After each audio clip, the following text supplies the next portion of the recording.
The new Kingston HyperX T1 memory is the only memory designed specifically for extreme and hardcore gamers. Sporting sleek, blue professional-grade heat spreaders, the T1 memory is the perfect DDR3 solution for all your computing needs.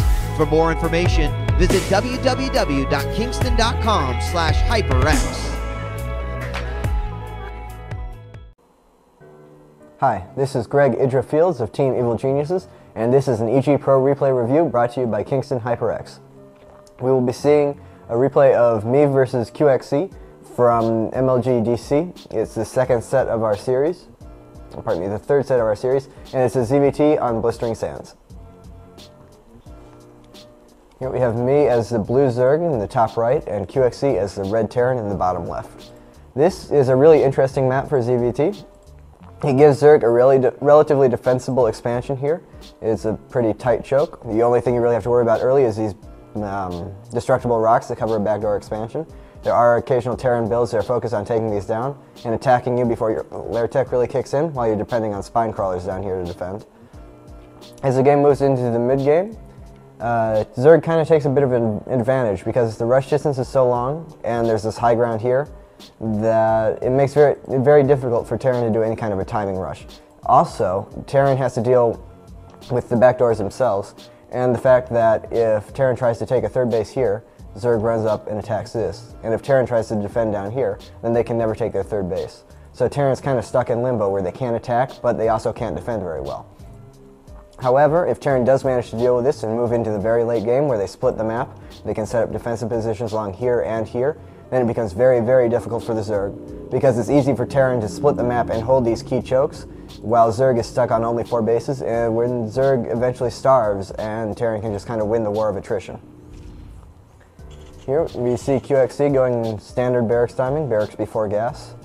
And here I wanted to go 14 hatchery expand, but I see his SCV on the way, so I have to come down and try and kill it, and yep, he's blocking it, so I will have to throw down a pool before hatchery, which is unfortunate. It's a pretty big blow to the Zerg's economy to have to do that. I'm actually throwing down the pool very late here. This is kind of strange. I felt confident I could kill the SCV at this point and wanted to continue to go for hatchery first, but eventually had to give up and make the pool. It is kind of strange that he decided to stay so long with the SCV instead of simply building a supply depot or engineering bay. Would have been much simpler. Here he has his gas up. He's getting Marine first. 2 options there. You can either go Marine first or you can go a quick tech lab and go for Reapers. This was after the patch that nerfed Reapers, so it is better to just go Marine quickly. He's also getting his orbital command as normal. I'm scouting here kind of late, but at this point I'm really just checking to make sure that he's not going a ridiculously fast expansion, and to see if he can see what kind of add-on he's making. However, he kept his Marine down the ramp, which is a really smart move by him. It prevents me from getting any kind of scouting information up here. So at this point I'm playing pretty much in the dark. All I know is that he has a Marine. And my pool has finished. I'm getting my queen, my hatchery is on the way, and my gas is finished. So I'm set up for a pretty normal opening for ZVT. His SCV is still alive in my base, poking around, seeing what I can see. However, at this point, there's not too much variation in his Zerg build. Nothing for him to see. And here we see him going for a Reactor Hellion. This is a really standard build by him. He loves to go Reactor Hellion and then into a command center. He's done this since the very early days of beta, and it serves him very well. It's just a good, solid pressure expansion build. Make sure that Zerg isn't being too greedy while securing your own expansion. It's a pretty standard, solid, safe build. Here I'm going for a quick spine crawler. I know he likes Hellions, and this is a map that you can defend easily with spine crawlers because this choke is so narrow. So I throw down the quick spine crawler for my defense against Hellions. I'm also getting my second queen. Have my first queen come down to my natural immediately. I've started Zergling speed now as normal. I'll defend with a combination of spine crawlers, queens, and speedlings against the Hellion harass. And here my Zerglings poked up the ramp. They saw that he's going Reactor Hellion, so I now know what he's doing. I'm not sure if I saw the command center here. It is in vision range.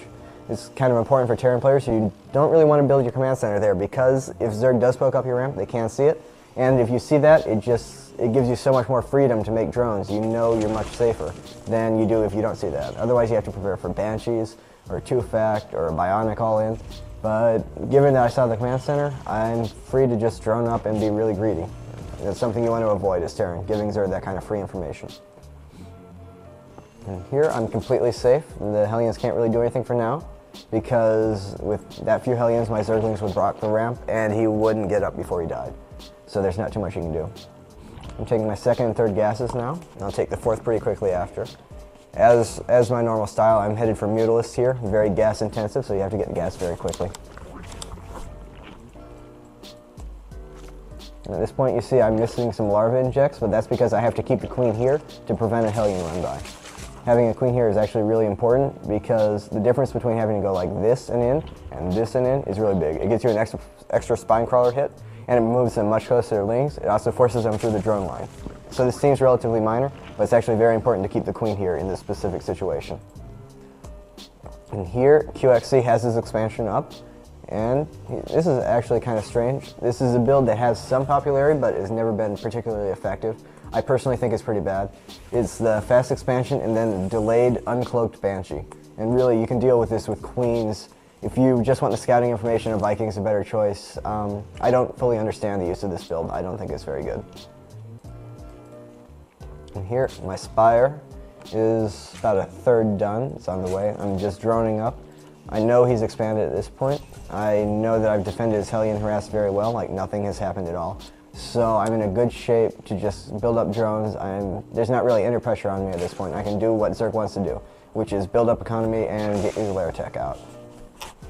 And here he's just kind of sitting here with Hellions, making sure I don't come down and kill these rocks, making sure I don't send a drone out. He has to be very careful though, because if he stays on creep for too long, I can surround him and kill him with these Zerglings. Hellions are really cost efficient versus Zerglings unless they get surrounded. That minimizes the splash damage, and then all of a sudden Zerglings are very good versus them. So you want to avoid that as a Terran player. Always stay off creep. That Banshee should be out somewhere. Here it is. Poking around, just getting a few drone kills. But again, it doesn't really pay for itself with 2 or 3 drones.